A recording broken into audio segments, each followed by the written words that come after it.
Hello, everybody. This is Carol Maletta. Welcome to the Parenting 411 podcast, where we share information parents need from sources they can trust.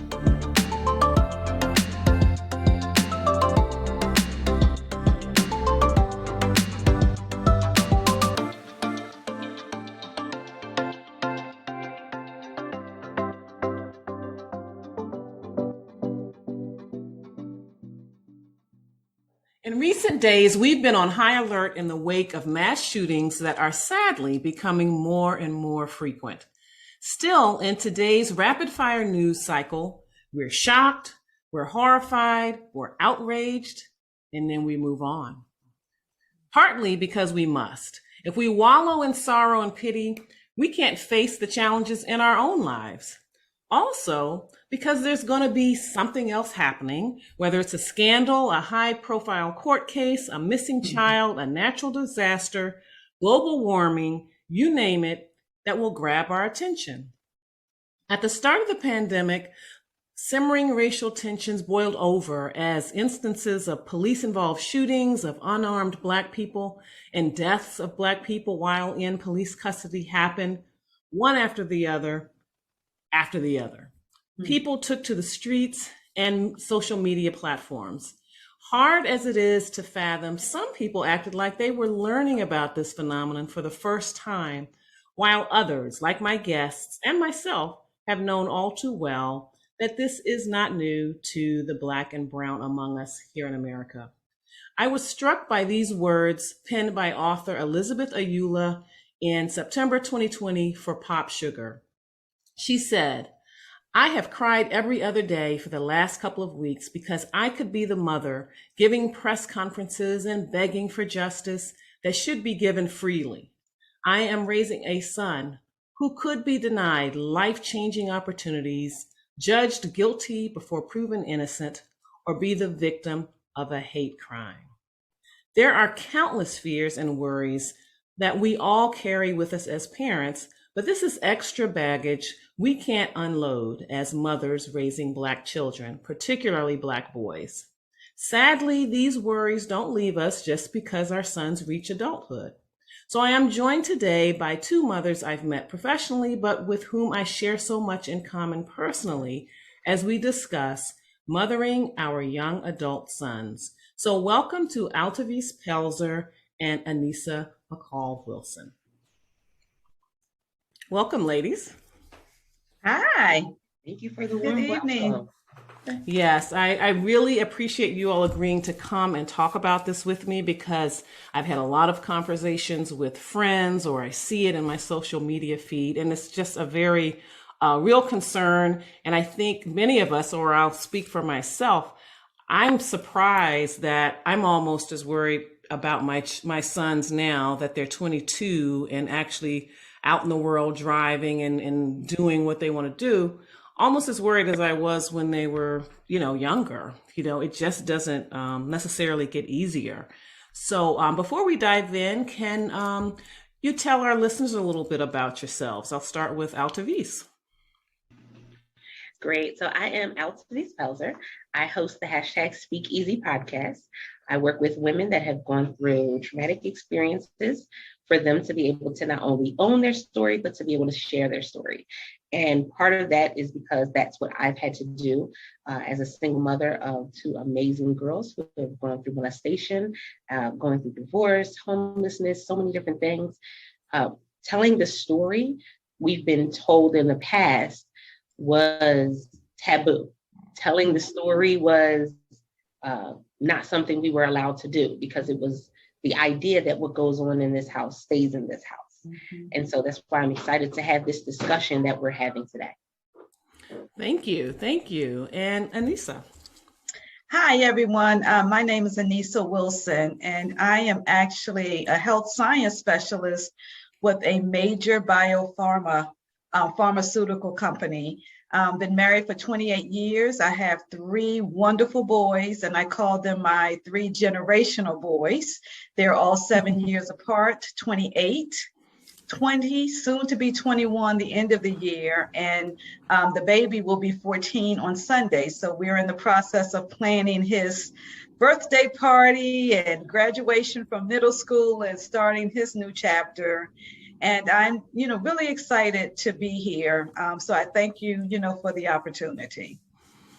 Yes, thank you again for joining. And I think most of my listeners know I have twin sons who are 22. They just graduated from college, and so I can very much participate in this discussion and really empathize with what my guests will be sharing today. So I talked about it a little bit. When you think back to when your sons were really little, what were you thinking? What kind of concerns did you have about them growing up? And what difficulties that they might have. So, Altovise. It's interesting that you start with that question, because when our children are younger, it's like, oh my goodness, what if they fall down? What if they break a bone? Because especially with boys, that whole idea of boys will be boys. So that they're going to touch stuff, dig in stuff, jump from stuff. And you're just like, okay, cool, prepare yourself for that. And you never really have the understanding to prepare for the things later in life that could potentially happen. But when they were younger, it was just, oh my goodness, be prepared for them to jump down steps and off couches and, get a bruise, a bump, a cast. I think because when I look at all the boys in the family and all the girls, the boys are the ones who had more hospital visits, right? So that was one of the things that you kind of worried about. And honestly, I didn't have as many of those things happen with him, which was kind of interesting. But that was definitely the things that were pretty much whirling through my head. And another piece of it was when he got into school, I never thought that I would have to be worried about him being treated differently or him having a different experience because lack of representation in the school as a African-American male child. That was just not something that at the time was something I even thought about. Right. How about you, Anissa? And it's interesting for me. I was in a girl family, so I didn't have the privilege of having really growing up with boys. So on my mother's side of the family, we were all girls. So then when the boys were born, we were a little older. I was older, so I didn't really grow up with boys, if you will.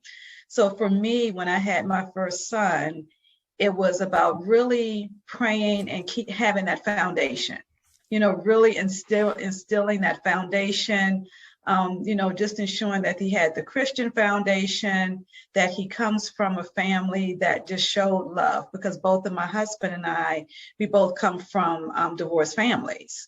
So we were pretty much raised by our mothers. So in our minds, we really wanted to ensure that we did what we could to really bring our son up in a family with both his mother and his father. And so we did everything that we could to be very family oriented. So remember, my oldest son was, by himself for 7 years.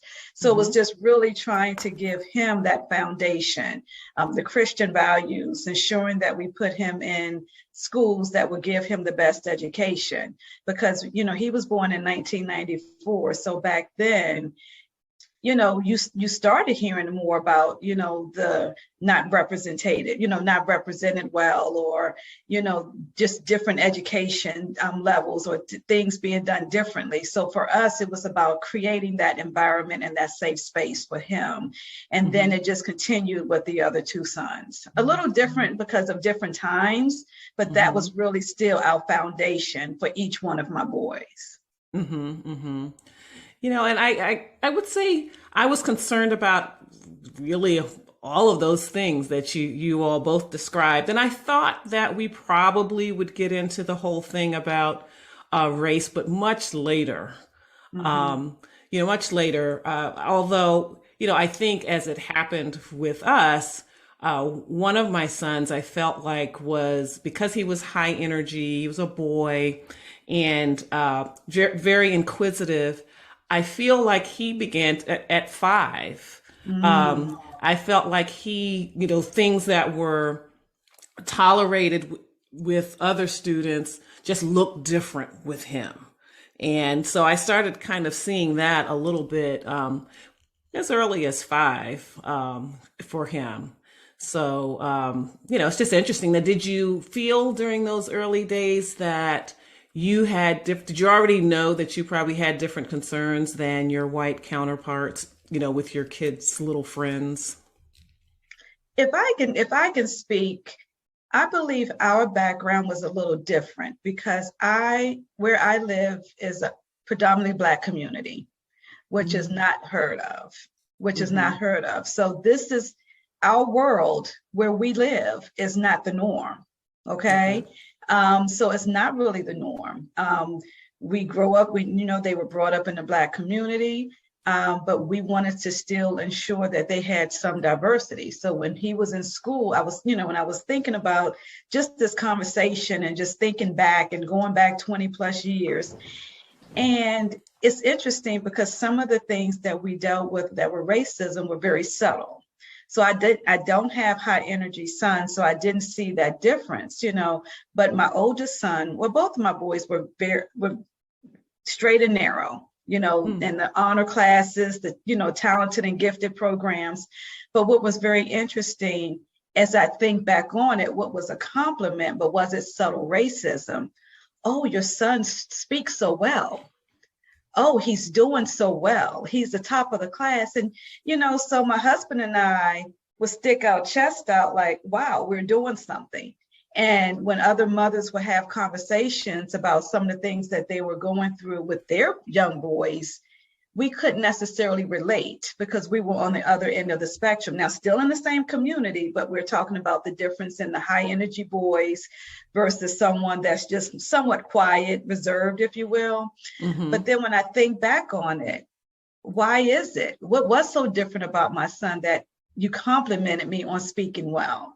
Was it that he really did speak well, or was it that you were surprised and that was not expected?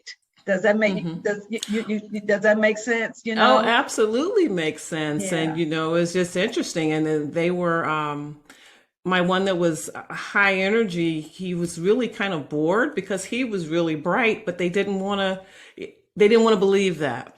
Like I Mm-hmm. said, he can read. I mean, Right. when he started preschool, I said, he can read. He can sight read. And she said, "Nah, I don't think he can read. I think he just remembers." I'm like, okay. Okay. How about you, Altovise? I'm sitting here and it's funny because one of the first instances I can remember, because I'm born and raised in Philadelphia. So I lived in Philadelphia most of my life, but they were there as small children. And I remember my son, the first time he was in a public school, and the teacher was an African-American woman, tall and very loud. But my son was not someone that liked a whole bunch of noise. And so she, when he came into the classroom, she attempted to put him next to the most talkative student in the class. And, she was doing all of these different things and she couldn't understand, she reached out to me and was like, well, I don't know what's going on with him and I don't understand. And one day I was like, okay, let me stay a little longer.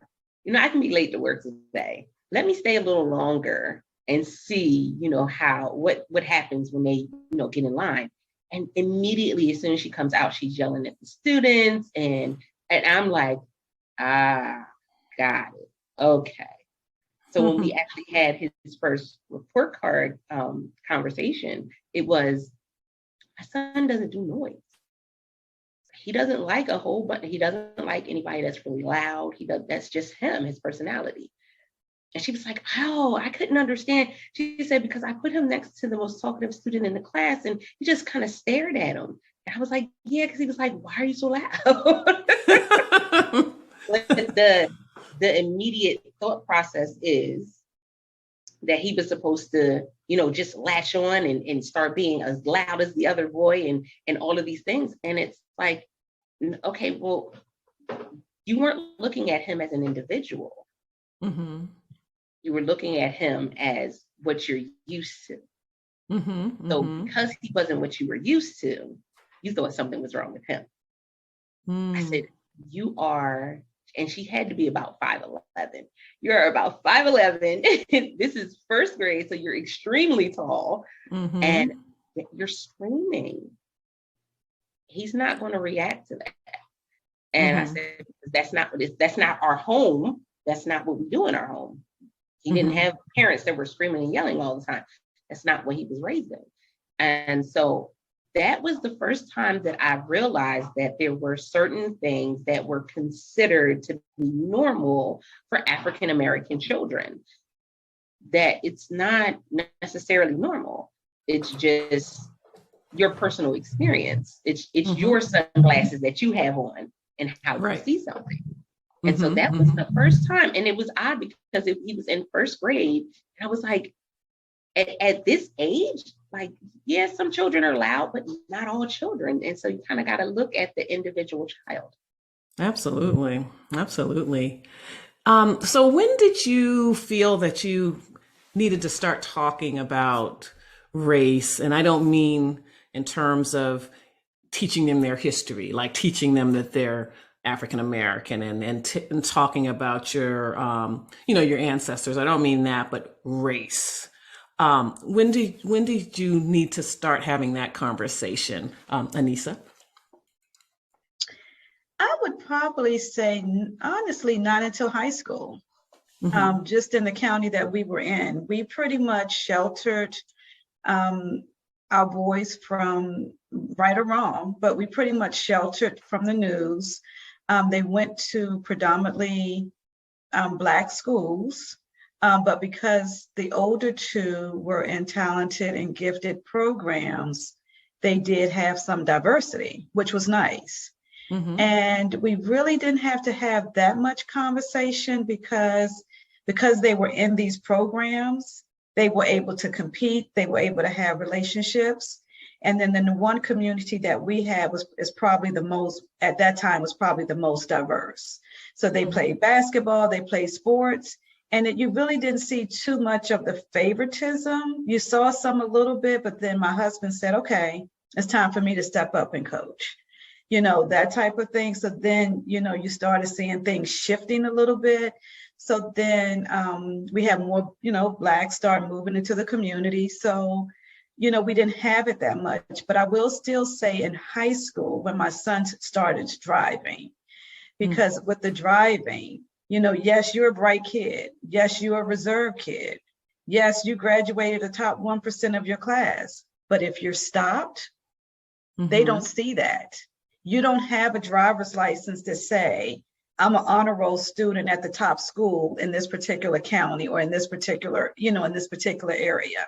I don't have, that I have, that I'm a Christian boy. I gave my life to Christ. That you don't have that. So you have to be very careful. We had the conversations also about be careful of your surroundings because you're guilty by association. Again, if you're in that environment, they're going to assume that you're a part of it. So whether or not it was so much about race, it was just making the right choices. When my oldest son, when it was time for him to decide to go to attend college, we were shooting for the HBCU because that's what my husband and I did. And we talked about the nurturing and the foundation and building you up and things like that. And he refused because in his mind, where he was in school, yes, it was a predominantly Black school, but his science and tech program, it was very diverse. And he was competing with the brighter of the kids. So in his mind, I'm going to go and continue and to shine. And so it be, he received a scholarship. And at that point down south, we really had to start having the conversation. So subtly, if you will, in high school, but even with that, the race still was even more maybe black on black crime, if that makes sense, Okay. as well as just the other racism, but more so probably real the race conversation when he was down south. And his first experience, his true experience, was as a freshman. And he and a couple of other friends that he met in his dorm, they were outside in the courtyard having a conversation, interacting, doing what college kids do. Next thing he tells us that the campus police show up. And someone out of the dorm called because there were a group of Black kids huddled in the courtyard of the dorms. And so fortunately, it was a Black African-American campus security guard. So he had the conversation with them and told them that they were fine. But what if it was the other way? So that was their first real experience.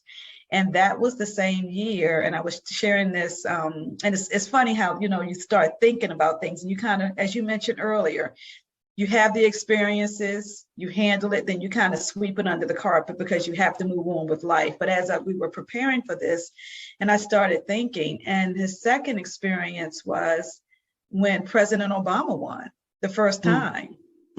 And while we were excited, but the conversation was, don't go out your dorm screaming and hollering and yelling.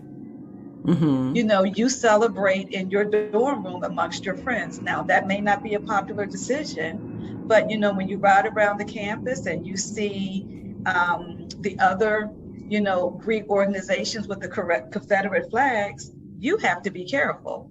We can be excited, but I don't want you 14 hours away from me, celebrating to prove a point, and the point can turn out so totally different.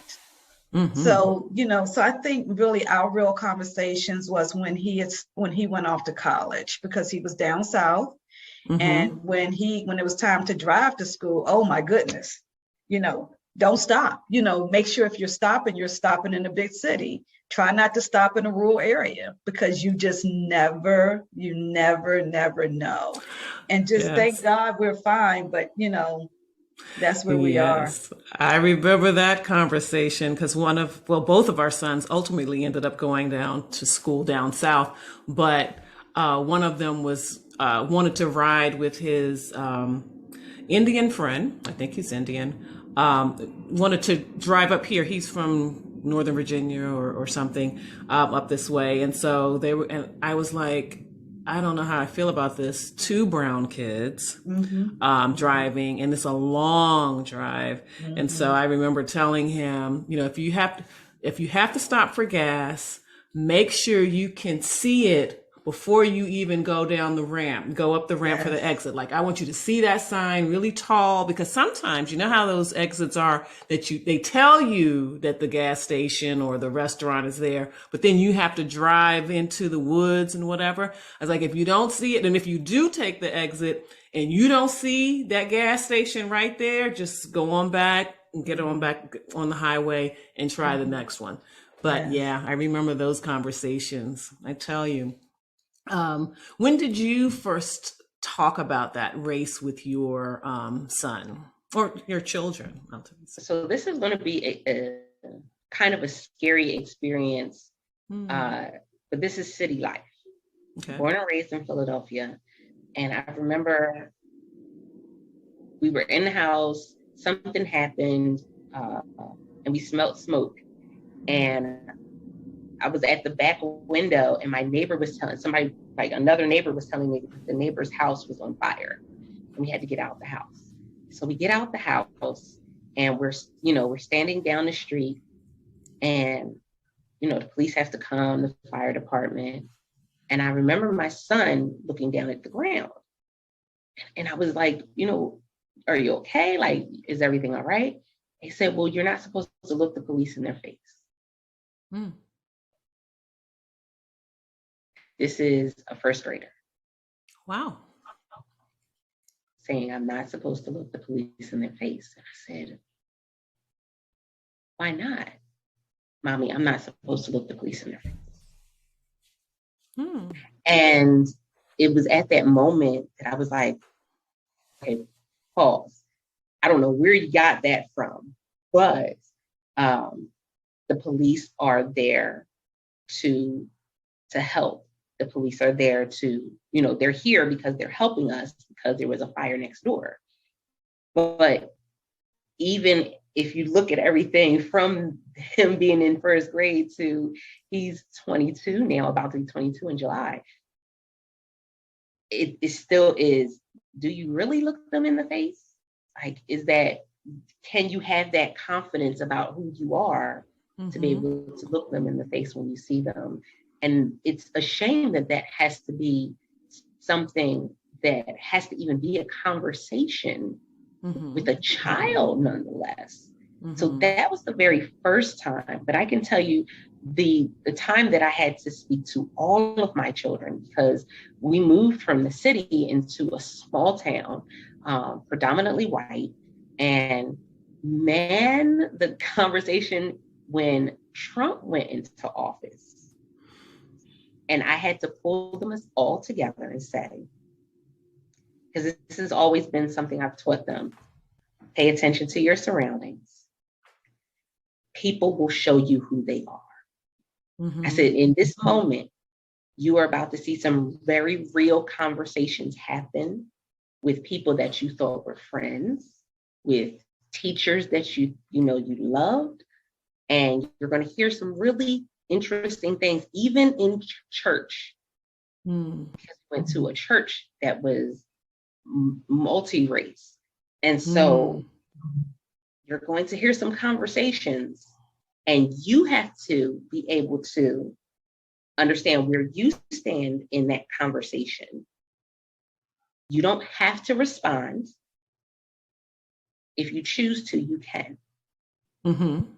It was very real because you've been going to a church for 8 years, 10 years, and you see these people at church as family, and then something like this happens and you're listening to the conversation, and now you're starting to question what's really going on. Like, have they always been like this? Is this something that just developed? Is this something overnight? But it was a very real conversation, and it was heart-wrenching because it was like some of the people that you grew up with, some people that you went to school with that were really friends, you're about to hear some difficult things from them. And you have to be able to process that.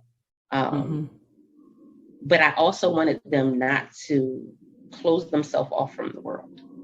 Right. Because we've been a family that has always learned about other cultures. They love it. I tell people the running joke for our home is if you're standing outside of our home and music is playing, you would never know what nationality lived here, because everything from K-pop to jazz to swing to country, everything plays in this home because you understand what, the thread that connects you with other people. And so that's something I've always taught them. And so that for me was one of the most painful conversations about race that I've had to have with them, because they then had to come back and say, Mommy, my best friend, Mommy, we were friends. Mommy, he wanted to date me. And he said, yes. Right. And it was very, very difficult for them to manage that. We'll be right back after this.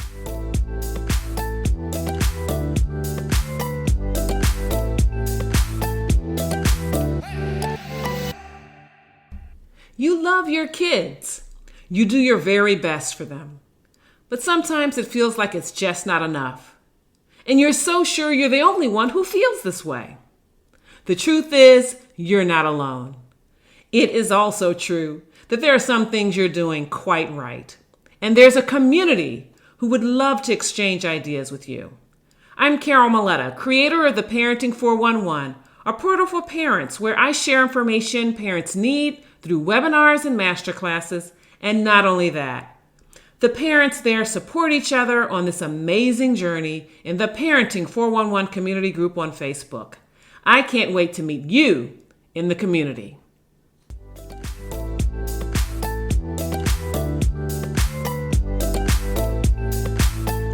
we're back with the Parenting 411. Yeah, I grew up in predominantly Black neighborhood in Washington, D.C. And so, I really kind of I didn't grow up kind of having to have that conversation. We were all alike. We had all kinds of people, doctors, lawyers, teachers, whatever. And so, where we live now and where our boys grew up, it's predominantly white.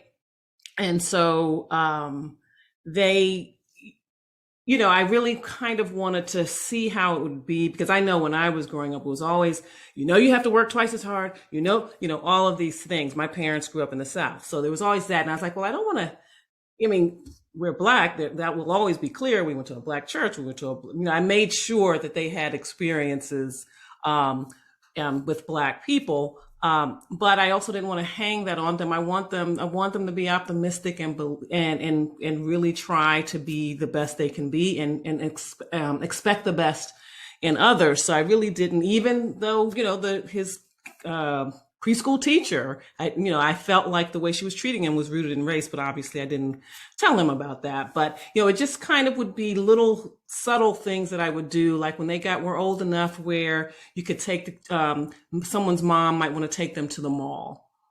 And so, they might be 10, 11, something like that. And I would say things like, okay, and don't be loud. Don't no loud laughing and running around. Even if so-and-so's running, you do not start running through the mall and all of that. And they're like, Mom, come on. What is the big deal? And like, even, and someone, you mentioned Obama.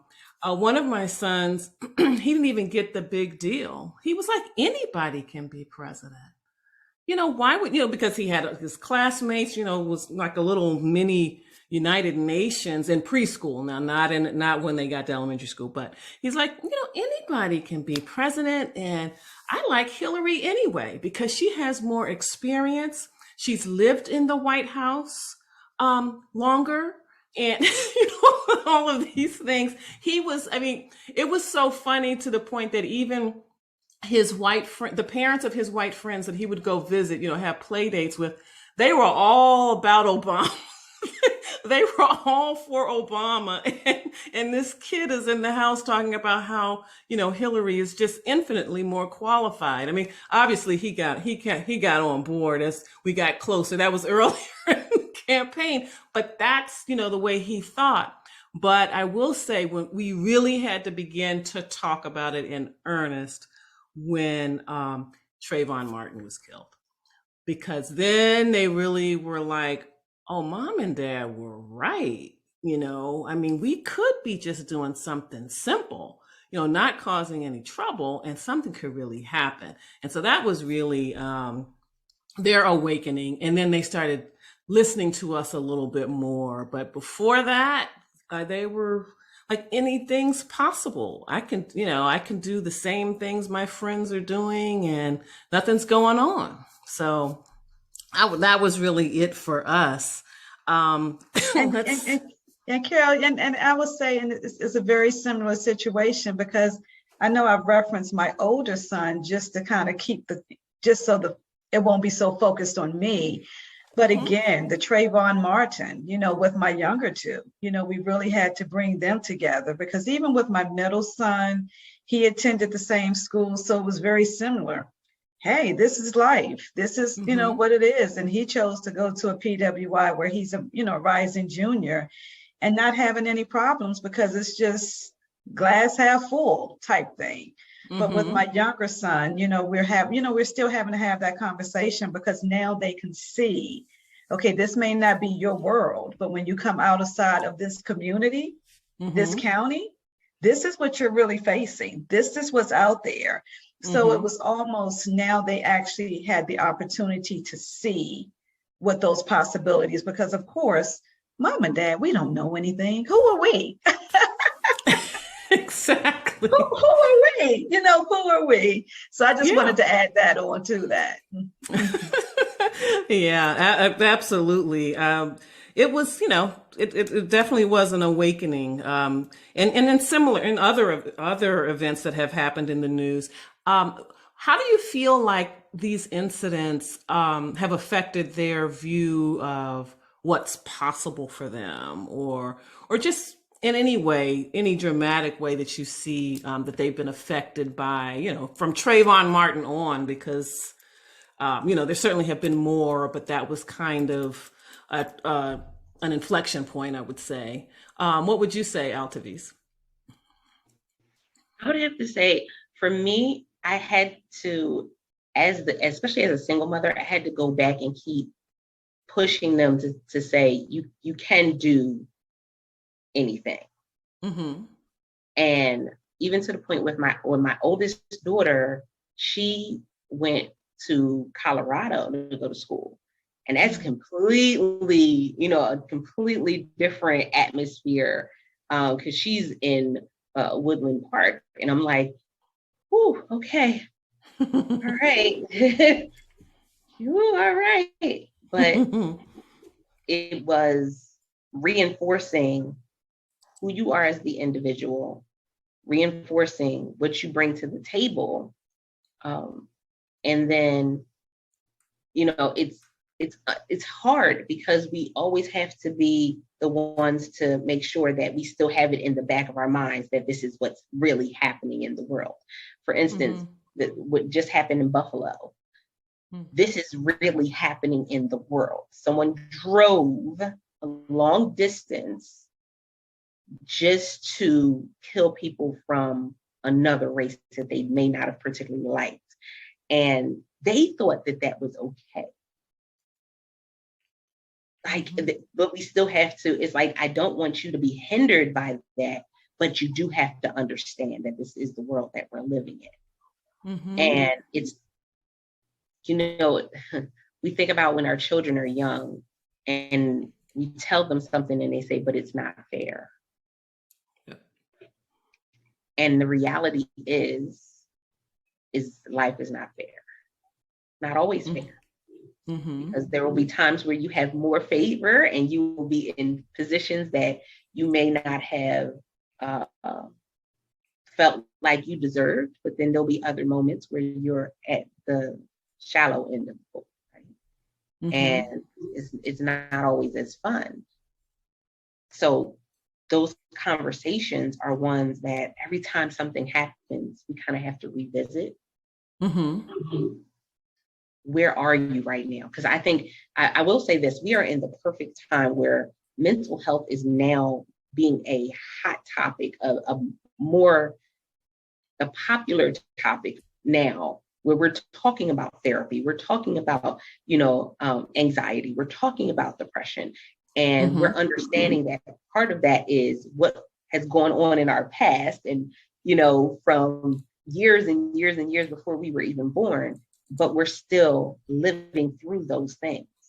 Mm-hmm. And so, telling them, okay, it's okay to take a moment and just realize where you are.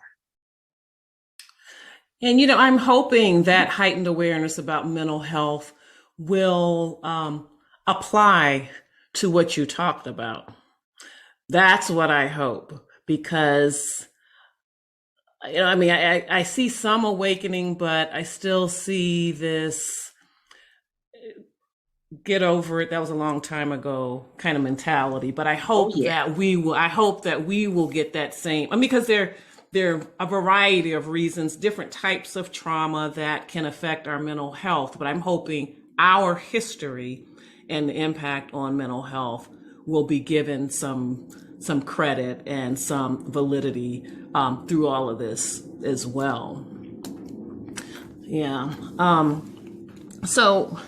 I think we talked about, when Trump won, and seeing, our kids seeing people that they grew up with and knew very well, and hearing opinions and seeing things that were really surprising to them. Did your children see that as well, Anissa?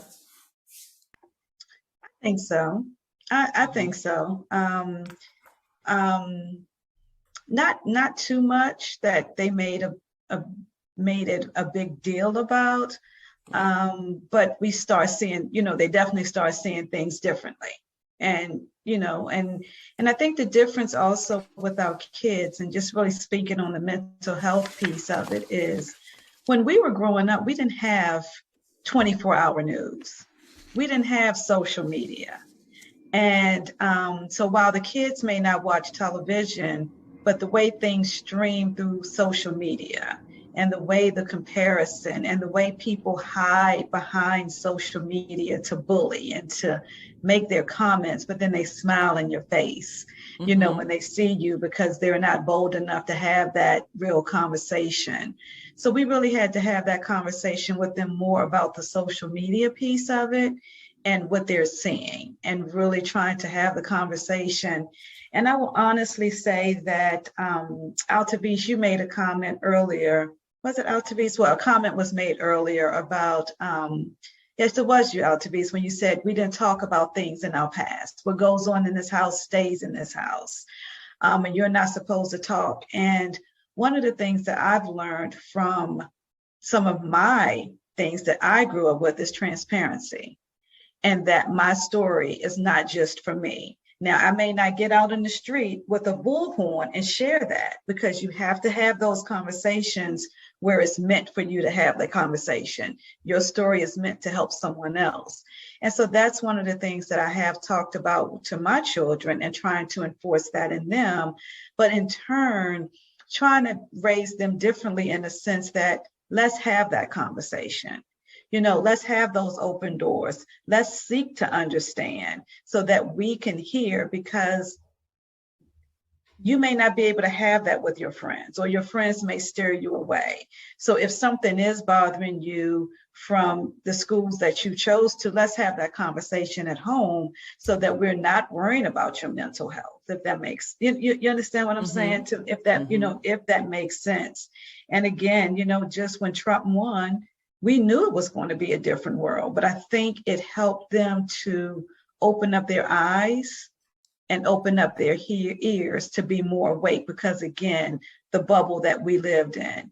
And again, even though the bubble we lived in, we still try to put them in situations. So even when they chose to go to the PWIs, it wasn't like, well, no, because it was almost like, well, you know what, this is the real world. And if we can at least have them to attend while we still have that umbilical cord, if you will, not as tight when they were younger, then that way we're still helping to prepare them for the real world, because our world in this bubble, it may not be what the world really looks like, so it helped now to really open up and to have more conversations in the Wilson household. No, I agree. Same here. Both of our sons went to PWIs as well, and it was just kind of eye-opening. And for them to go, after Trump, and then the pandemic, and they just really got activated. I mean, one of my sons majored in political science, and so it just got him really fired up. He went to the he went to the protest, and I was like, oh boy. But he went on down there. I was like, well, wear your mask. Make sure you wear your mask. But yeah, he just had to just really be involved. So it's and it's really interesting. I'm really looking forward to seeing what this generation does, because they don't stand for some of the stuff that we were okay with, and our parents were okay with, and whatever. They're questioning things. So I'm just hoping that we keep the momentum going, keep questioning. I mean, they've got to our kids still have to think about some things that a little differently than others, but I really like that that optimism and that belief that things can change, and that they can be part of the change. Now, I wonder, what kinds of resources did you tap into? Because both of you talked about the importance of making sure your children know what they stand for, know who they are, and be proud of who they are, as Black children. So what kinds of things did you do, resources did you use to help to ground them in that way, Altovise? So it's interesting that you said that. Something, and my children to this day, they roll their eyes every time I talk about this. Because when in the moment, it was like, oh, mom, really?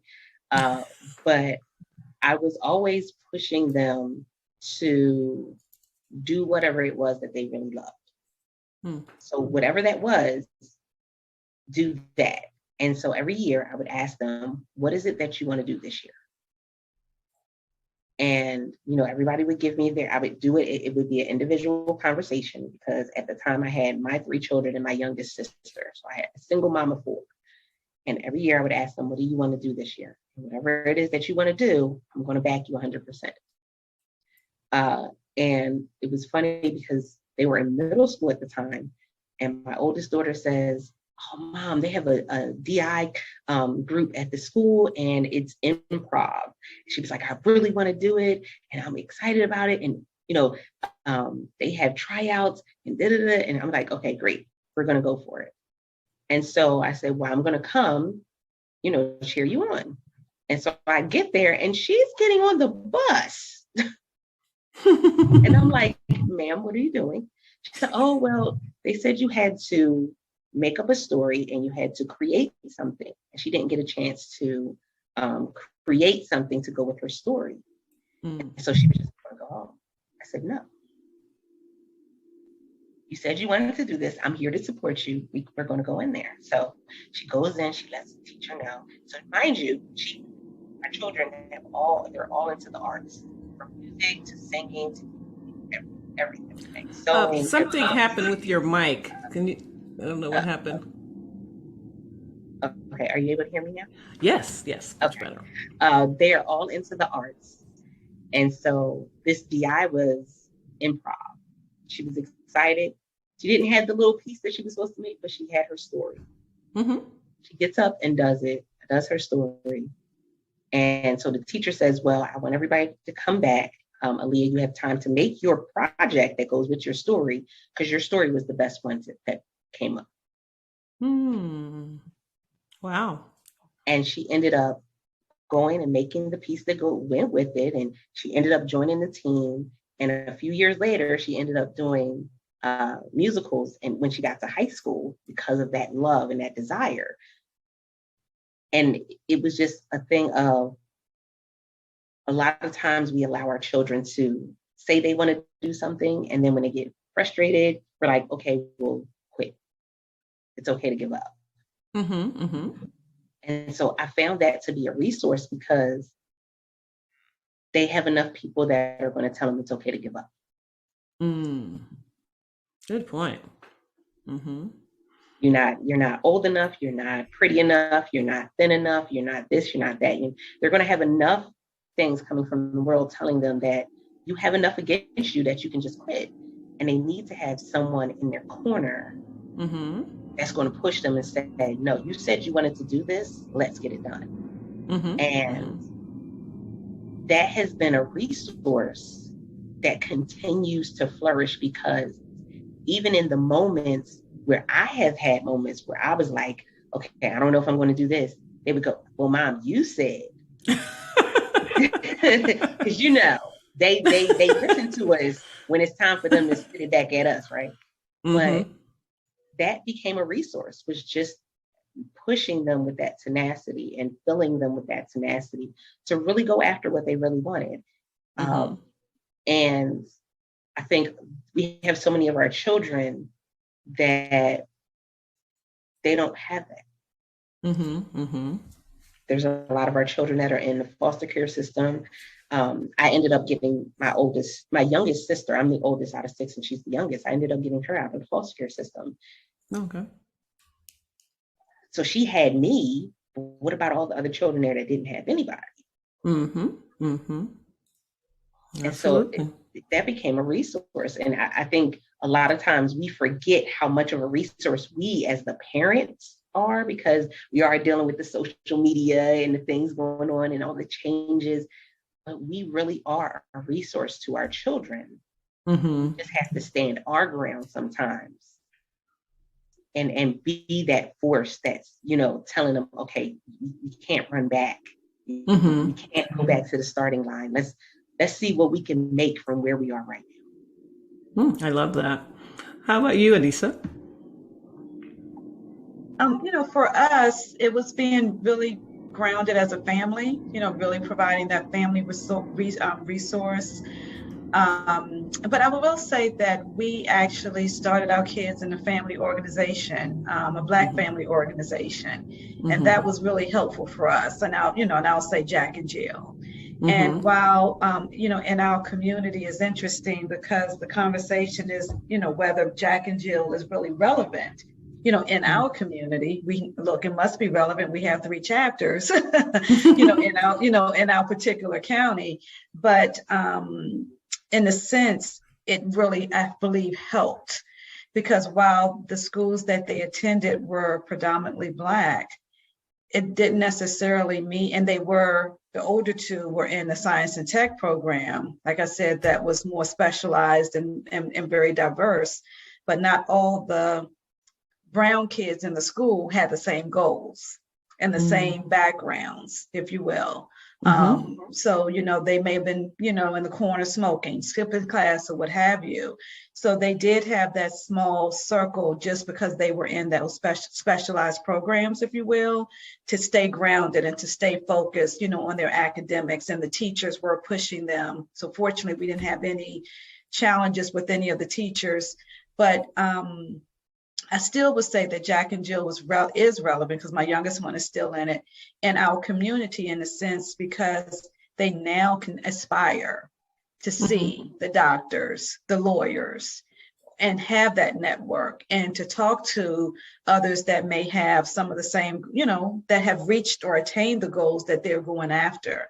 And some of the programs that we put in together, they're now neck and neck or side by side with kids that come from the same family background, whether it's a divorced family, single family. That's not the point I'm making, but still, we all have those same goals of wanting the best for our children and putting on those Black history programs and ensuring the programs were, Black oriented, if you will, and, show some type of support. And even if they weren't, where the culture is, where we fit in, and showing them the career fairs and that, you can do these things. So I believe that really helped. And, and it's interesting because when the kids get into that senior group, they're like, do I really have to go? They're looking at you side-eyed, if you will. But I will say that both of my boys in college, they were like, wow, can I call such and such because, he's that engineer, my boys are in the tech field, can I make that connection? Can I talk to this person about this class or, about this internship and different things like that? And so because they see that outside of the home and knowing that there are brown people, Black people that are doing just as well, if not better than, they see that they can do the exact same thing as long as they keep their mind to it. So it's just that family organization and just keeping it real, if you will, and, and that they can see it because, again, we're mom and dad. They don't hear it from us, but they can hear the same story from someone else that's not even prompted. And then they will, go from A to Z. So even my middle son, I was just kind of thinking back to the question. We sent him off to California just a week ago, so he's across the world, interning with Google. He received a return offer last year. He was virtual. He did extremely well. So he chose to go, on the West Coast. So now he's really going to understand what the world is like because he's in college in Ohio. And then now he's gone from the East Coast to the Midwest to the West Coast. So he's really about to see, yes, I was in a bubble, but I have to now, this is what the real world is like. And we're excited for him because afraid, yes, because it's still watch your surroundings. You're still not at home. This is a different world. Yes, you're out here, where there's money and things, but remember, you're still different. You're still different. And, but be who you are. Don't take that away from you. Don't be, and he's not, he's fearless. He's the personality. So he will do fine, but it's still just that fear of, making those right choices, and still having that conversation with him. Yeah, and he's equipped to make those choices, and Mm-hmm. as your children are too, because of the foundation that you're talking Mm-hmm. about. I mean, foundation in the home, but in the community with the organizations. I mean, when we did those kinds of things too, and especially because of where we lived. Like I said, even the barber shop, I made sure they, went to the black barber shop, and the church that I grew up in, we go across to DC to attend the church and all of that. But just, and also organizations like Jack and Jill, and even Mocha Moms, even before that, I was in that organization too. Just to, make sure they had that sense, had that foundation, because they need it when they get out in the world. And like you said about Jack and Jill, because it's, there's some work that they've got to do and stuff. And, but I think it was a good experience. I think they both all agree that it was a good experience for them. So now, considering where your sons are now, I mean, you alluded to it a little bit, Anissa. What worries or concerns do you have for them? I'll ask you, Altovise. So knowing that now my son is about to be 22, it's a beautiful thing. My youngest daughter is about to graduate high school, and I just had like a good group of friends who were like, congratulations, like you have 4 children that made it out of high school, no children, no drugs, no, craziness, and it really hits you because it's like, that next phase is the dating and the marriage and the children, and so that's the piece that I'm conflicted about when it comes to him, because we see so many things going on in the world now. Like we see everything that just happened with the Johnny Depp and Amber Heard case.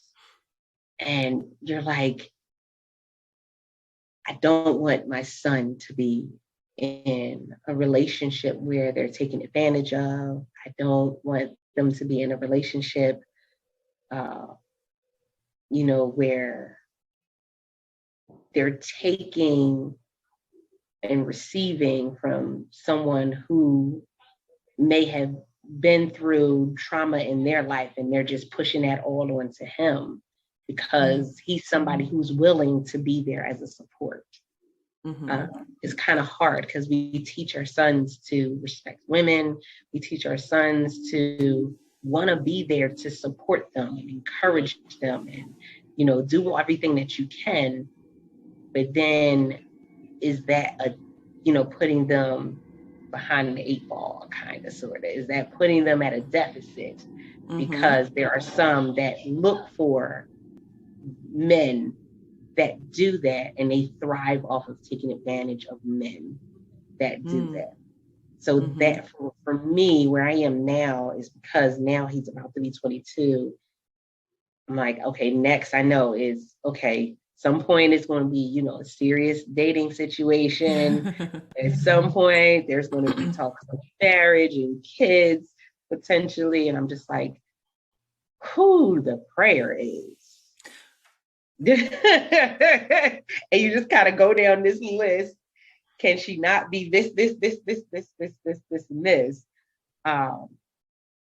But I think that right now, that case really did bring up some things for me, looking at my son as he's moving forward, that's the next thing. We've had some discussions about, what to do if you're stopped by the police. He's had an instance where he was stopped by the police. And it was it was an okay conversation. So, he wasn't, harassed or anything like that. So that's good. We've had, those types of conversations. It's still scary to think that he could be somewhere and they look at him and think he's a threat. I think that's, still going to be something as a mother of a son who's an African-American male in America. That's just, unfortunately, that is a part of what we have to do. as mothers. How about you, You know, Anissa? Oh, I'm sorry. oh no, you're good. How about you, Anissa? I think the fear is probably more for my older two boys than when they were younger, because we were able to protect them, if you will. We can Mm-hmm. kind of direct them. We chose which schools they attended. We chose the church. We chose the sports activities. My husband was their basketball coach and things like that. So we had a little bit more control or influence. And we're more we're comfortable now, but just the same thing, because now he's whether he was dating or hanging out in the city, if you will, with his friends, and the drinking, and if you're getting stopped, and they're social drink, he's a social drinker, but again, just that small bit, and he gets stopped, would that now be increased or expanded just because? And he drives a nice car, so again, you being careful, because again, you look like you're 10 years old. How are you driving this nice car? Where are the drugs? So just that whole labeling, that type of thing. Just because you're doing well, you almost have to be just that much more careful versus being excited about it, depending on where you are and the time of night that you're out. You almost have to be more careful. And it was interesting because I share this story because when he finished his master's and undergrad and master's at the same time in 5 years. So when it was time to come home to work, we were excited. Hey, we could change the basement. You can have your space. He said, nope, I'm out of here. So our feelings were hurt. We were really hurt because it's like, you can save money, you can do this. But I think back that may have been the best decision, because he was able to live his life, and then my nerves wouldn't be bad as to when he was coming back in the house. Did he lock the door and different things like that? So it's a different twist. I still worried in his place, but Right. what I don't know won't hurt me, or it won't make me as stressed as much, if you will. And then with my middle son, again, my worry is, again, that happens. How can we get out there, and not really having that many people out, in that area, if you will. For my younger son, it's going to be interesting for him, in a sense, because, he chose a school that's predominantly, Caucasian. So this is going to be a new experience for him, because his school was, a small Christian school that he was there for 9 years. So he had choices in high school, and he chose the one that's predominantly white versus the one that's predominantly Black. And we're supporting him. And, and because that's what he wants to do. He's comfortable. He knows several people there, but we may now have to have the conversations with him that we didn't really have to have with our older boys until college, or, later in high school. So we now may have to have those conversations with him earlier. So those are my different level of fears. Remember, I have 3 different generations. So it's like, at different times and different things that we have to have the conversations. But again, just really instilling in them, you have the foundation, you have Christ instilled in you, and you can do whatever. So, what God has for you is for you. People may stop you, but you just keep striving ahead, and you just have that frame of reference, but still keep your eyes and your ears open. Yep. I couldn't add much to what the two of you have said. I have both of those concerns. And, as I said earlier, I do have more concerns about their safety than I thought I would at this age. Carol, you're freezing up on us a little bit. How about now? Yep, that's better. I think about their safety, worry about that a little bit more, just because of what's been going on in recent years. I mean, here we are at an age, they're 22, finished college. You think you can breathe a sigh of relief, and, I'm still concerned, still more worried. Like, I think I was having a conversation once with Altovise before, that I know that I worry and think more about my sons than my mother worried about my brother. He's 5 years older than me, but I don't remember her when he was 23 because he got married young. He and his wife, they were about 23 years old when he moved out. And I don't remember her, oh, I wonder if he's okay. I wonder if he got home, whatever. Like, it's certainly, I mean, the usual concerns just because it's your child, but not because of race.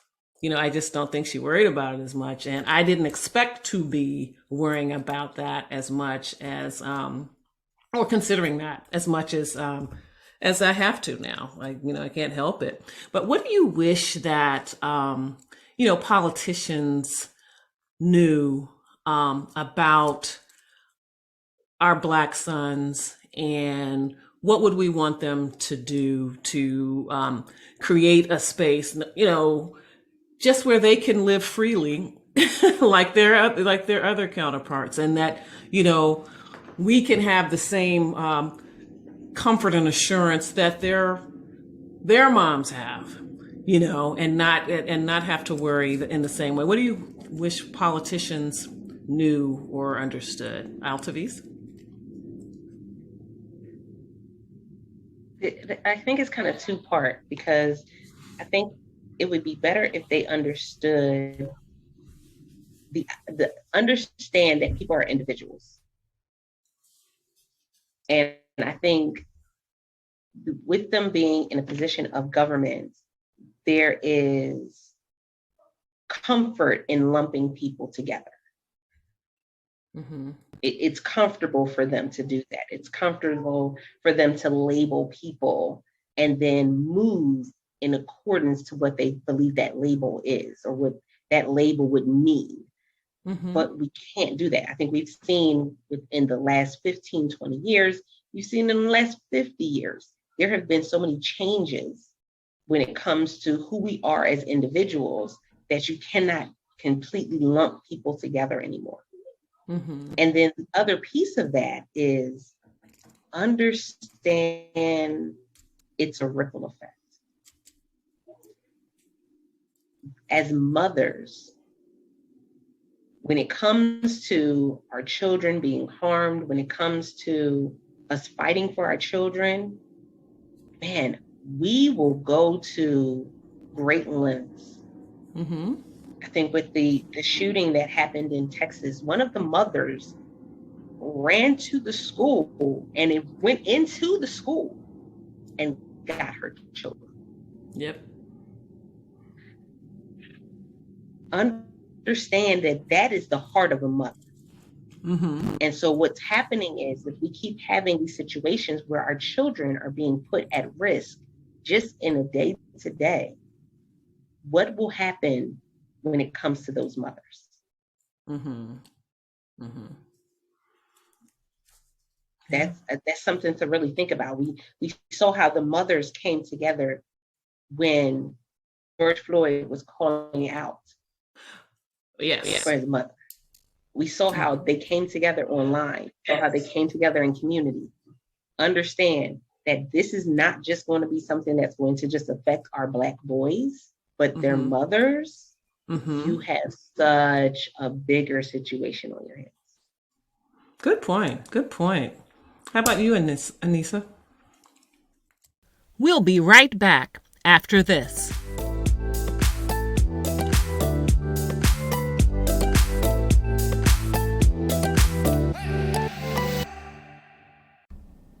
As the saying goes, mother's work is never done, except when it really is. I'm talking about my new book, Mother's Work, Pearls of Wisdom and Gems from My Journey. I share my transformation from an outmanned, overwhelmed mom of twin boys to a parenting strategist and consultant, and being honored as DC Mother of the Year by American Mothers Incorporated. In Mother's Work, I tell you about the 7 guideposts that kept me anchored as I weathered the peaks and valleys of motherhood. Grab your copy at carolmaletta.com/motherswork.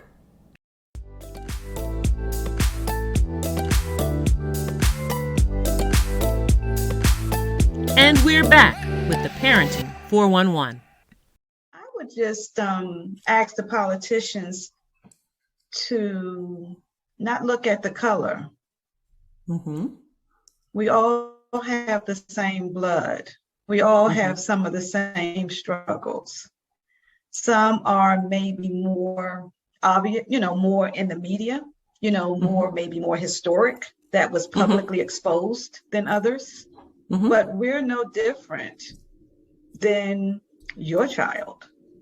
Right. The difference is you all know how you may have the money to hide and to Mm-hmm. scrape things under the carpet. But if you, like Altovise said, if you look at us individually, you're going to learn so much more. Mm-hmm. So it's not just so much that my children and we scraped our pennies and did everything that we could to have them to be presentable, and pray that they keep that foundation to be presentable, productive citizens in the United States. And we had to do it just that much more because of the color of their skin. But if Mm-hmm. you really sit down and have a real conversation with your white counterparts, your coworkers, your friends, and you really listen, they have the same struggles that we do raising their kids. The Mm-hmm. same thing, the Mm-hmm. color of their skin, what city or county they live in, and you lump them together and you make presumptions. Right. Let's not do that, Mm-hmm. because we have some powerful Black boys. Mm-hmm. Do they make mistakes? We all do. And that's how we learn. Mm-hmm. But again, I believe ours is more exposed. We may Mm-hmm. not have the money to cover it up, Mm-hmm. but some of their struggles, I'm like, wow. Mm-hmm. Mm-hmm. You follow what I'm saying? But then Definitely. again, they're not to be a threat. So you can have them both there with, and I don't do drugs, but whatever the situation is, but because you're brown, Mm-hmm. you're the one that had you're the one that's the victim. You're the one that's creating this madness. So let's Right. not look at us because of our color. Get to know us. Seek to Mm-hmm. understand. Seek to understand. Absolutely. I mean, just let go of those strongholds. I mean, some people just kind of need to believe that we are a certain way and that we're not capable of certain things. I mean, they're just holding on to it. I mean, that's what I think is really the problem now anyway. I mean, it's, in racism, it's just rooted in fear, ignorance, and a lack of curiosity. I mean, if you took care of every one of those things, you would find out what you said, Anissa, is just look at us as, you know, take away the color, not in terms of don't recognize that we're Black, but recognize we're all something. I mean, why do we have to be other? Because to us, you're other. You know, so everybody has an identity, and if it's somebody from a different cultural group, they're other. So, just really let go of those strongholds. It's not going to take anything away from you to recognize that we are equal in terms of capabilities and our hopes and dreams. And let's try to figure out how to make it in this world, and let everybody live up to their full potential and not see it as this zero-sum game where if we succeed, then you're losing. And I think that's a big part of what's happening now. So, ladies, I have really enjoyed our conversation. Thank you so much for spending time with me. If you have any last words or any way that people, if you want people to connect with you, if your business or anything like that, you can feel free to do that. I can start off with you, Altovise. Is last words you'd like to give us? Understand where you are. Understand where you are when it comes to the situations that are happening. If that means that you may need to seek counseling, seek counseling. If it triggers something for you, seek counseling. Because that is part of the way that we are able to make the world a better place is the individual, what we do with each individual at times. And if you feel as though you can't seek counseling for whatever the reason, find someone to talk to. Mm-hmm. And I think one of the hardest things to deal with is when we hear something and we feel like we may be the only one thinking about that or feeling that way. So we don't want to tell anybody because what if they think this about us? What if they say that? Or now is not the time for that. Now is the time to get the help you need. I agree. Yeah, I would love to connect. At Altovise Unmuted on Instagram and at Altovise Unmuted on LinkedIn. I would love to connect to further the conversation and to see how you're sharing your story. Okay, sounds good. Any last words, Anissa? I would say for me, just keep the faith and keep doing what you're doing. And I would say that as mothers, we have to listen to our boys, that we have to allow our Black boys to express themselves, because, you know, many times we want to shut them down because you're supposed to be a man. You're not supposed to show your emotions. You're not supposed to speak. So if we're giving them that safe space and telling them that you are intelligent, you are capable, you were put here to be who, to find your purpose, and you are just as smart, then they will be resilient. Will they fall? Yes. But when it was time to help spread their wings, they know that they have that foundation. Yes. And that racism is real. It's alive and well, still in 2022. But again, it's how you handle it, who you find that you can speak to. So just raising them in a way that we're not pushing them to be strong and to hide their feelings and to be afraid to have those conversations. And then they will be that statistic, or possibly be that statistic. Right. Well, thank you, everybody, for listening. Follow the Parenting 411 on Facebook, Instagram, Twitter, and YouTube. Share the Parenting 411 podcast with your friends. It's on all of the major podcast platforms. And remember that it's never too late to be the parent you want to be.